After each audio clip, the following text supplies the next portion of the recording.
네, 안녕하세요. 본격 공부작업 팟캐스트 서울대는 어떻게 공부하는가 한지우입니다. 우리는 지금 에카르트 톨레 삶으로 다시 떠오르기 보고 있습니다. 지난 시간에 우리 대부분의 사람들은 부정적인 생각의 집약, 고통스러운 기억이 찌꺼기인 고통체를 끌어안고 살고 있다고 말씀드렸어요. 이 고통체는 배가 고파지면 주기적으로 활성화되는데 또 한편으로는 자기 고통체와 비슷한 상황에 맞닥뜨리면 그 자극이 일종의 공명, 일종의 방아쇠가 되어서 활성화되기도 합니다. 그런 점에서 트라우마라는 용어와 비슷한 측면도 있는데요. 남들에게 무시받으며 자란 사람은 누가 자기를 조금이라도 푸대접하면 금방 그 고통체가 자극을 받아 화를 벌컥 냅니다. 어린 시절에 부모로부터 버림받은 사람은 애인이나 배우자가 자기를 멀리하려는 기색이 조금만 보여도 정신줄을 놓아버리는 경우도 있고요. 전쟁 트라우마, 사고 트라우마, 금전 문제 트라우마, 인간관계 트라우마 등 다양한 자극체가 있습니다. 오늘은 그 고통치에서 벗어나는 방법에 대해 말씀을 드리지요. 사실 지금까지 계속 말씀드렸던 내용과 다르지는 않습니다. 고통체를 촉발시키는 어떤 상황이 되었을 때, 내 안에서 딱 화가 치밀어 오를 때, 스위치가 탁 켜졌을 때 그걸 알아차리고 그 고통체를 따라가지 않도록 지금 이 순간에 집중하는 것이 답입니다. 길게 설명드리지 않을게요. 바로 들어보시기 바랍니다. 시작하겠습니다.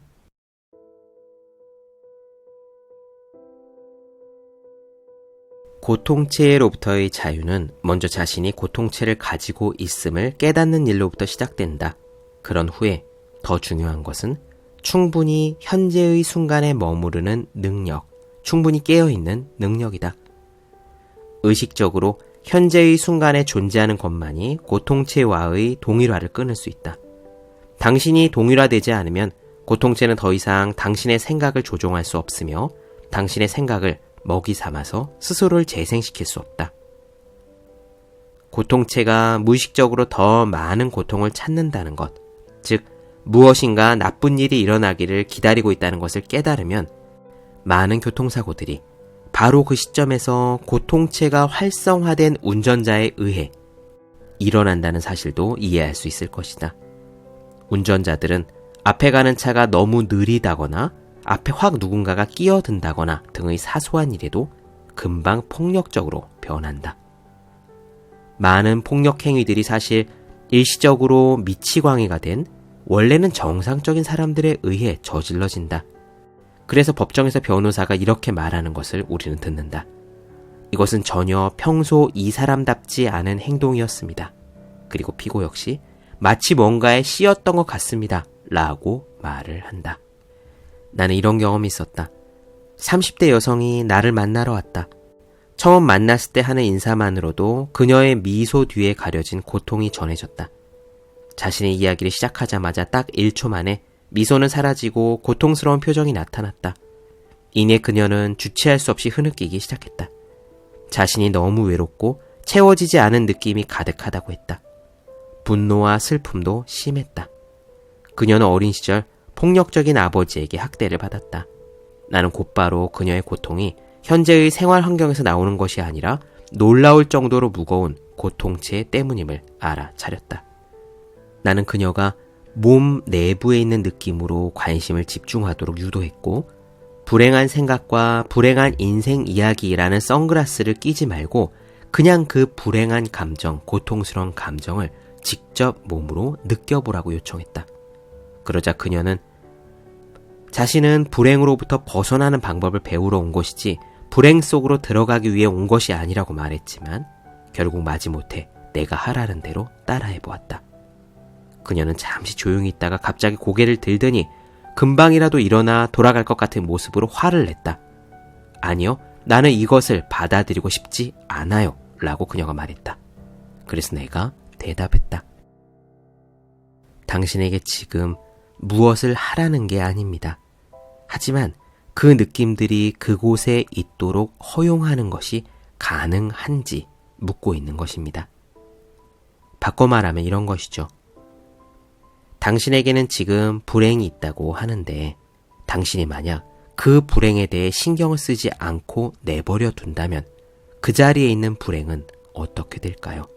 그것이 알고 싶지 않으십니까? 그러자 그녀는 잠시 당황한 듯 하더니 1분 정도 말없이 있었다. 나는 그녀의 에너지장에 갑자기 중요한 변화가 일어난 것을 눈치챘다. 그녀가 말했다. 이상하네요.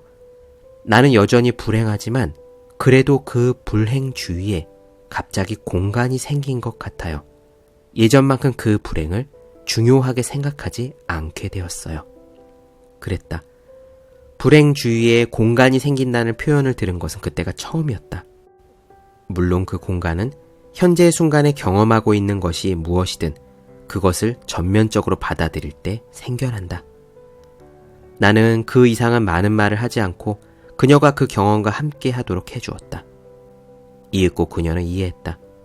자신 안에서 오랫동안 살아온 그 느낌, 즉 오래된 고통의 감정과 동일시되는 것을 중단하는 순간, 그리고 그 고통에 저항하는 대신에 그 고통에 관심을 기울이는 순간, 그것은 더 이상 그녀의 생각을 지배하지 않는다는 것을 깨달았다.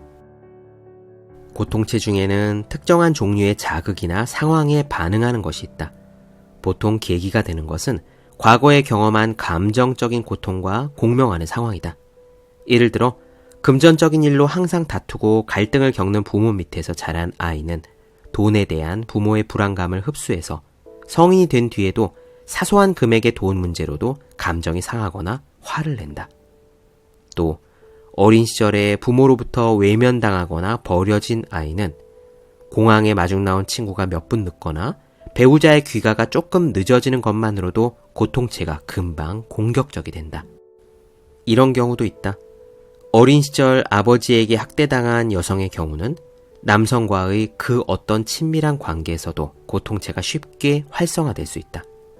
그녀의 고통체를 구성하고 있는 감정 때문에 오히려 아버지와 비슷한 고통체를 가진 남자에게 끌리는 경우도 있다.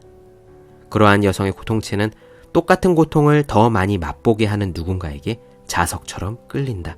그리고 그 고통은 때로 사랑에 빠진 것으로 오해되기도 한다. 사람들이 나에게 자주 묻는 질문은 이것이다. 고통체로부터 자유로워지는 데는 얼마나 오랜 시간이 걸리나요? 물론 그 대답은 그 사람의 고통체의 강도뿐만 아니라 그가 어느 정도까지 진정으로 이 순간에 존재하는 것이 가능한가에 따라 다르다. 그리고 그 질문에 대한 내 대답은 이거다. 그것에는 전혀 시간이 걸리지 않는다. 고통체가 활성화되었을 때 자신이 느끼고 있는 것이 자기 안의 고통체임을 아는 것이 필요하다. 그 알미 있으면 고통체와의 동일화가 끊어진다. 그리고 고통체와의 동일화가 끊어질 때 변화가 시작된다. 당신의 현존은 충분히 과거의 감정을 꼼짝 못하게 할 능력이 있다. 과거의 감정은 당신 자신이 아니다. 예수는 이렇게 말한 적이 있다. 하늘에 계신 너희 아버지가 전체이듯이 너희도 전체이어라. 신약 성서에는 완벽하라라고 기록되어 있지만 이것은 전체라는 의미의 본래 히라버를 오역한 것이다. 다시 말해 당신은 전체가 될 필요가 없고 이미 전체인 자기 자신이 되면 된다.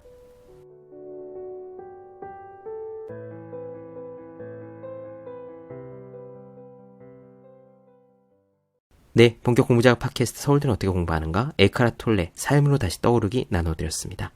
더 많은 이야기가 궁금하신 분들은 제 유튜브 채널 제우의 서재, 네이버 블로거 생의 즐거운 편지, 카카오 브런치 한주 브런치, 인스타그램에서 해시태그 제우의 서재 검색해 주시면 좋겠습니다. 또 해야 하는 일과 하고 싶은 일 사이에서 고민하며 쓴 제 첫 번째 에세이 노력이라 쓰고 버티기라 읽는, 공부하시는 모든 분들을 위해 어떻게 공부하는 게 효과적인 설명한 혼자 하는 공부의 정석, 그리고 책상에 올려두기만 해 공부하고 싶어지는 365 혼공 캘린더, 아직 읽지 않으셨다면 꼭 한번 읽어보셨으면 좋겠습니다. 그럼 오늘 여기까지 할게요. 전 다음 시간에 뵙겠습니다. 여러분 모두 열심히 공부하십시오. 저도 열심히 하겠습니다.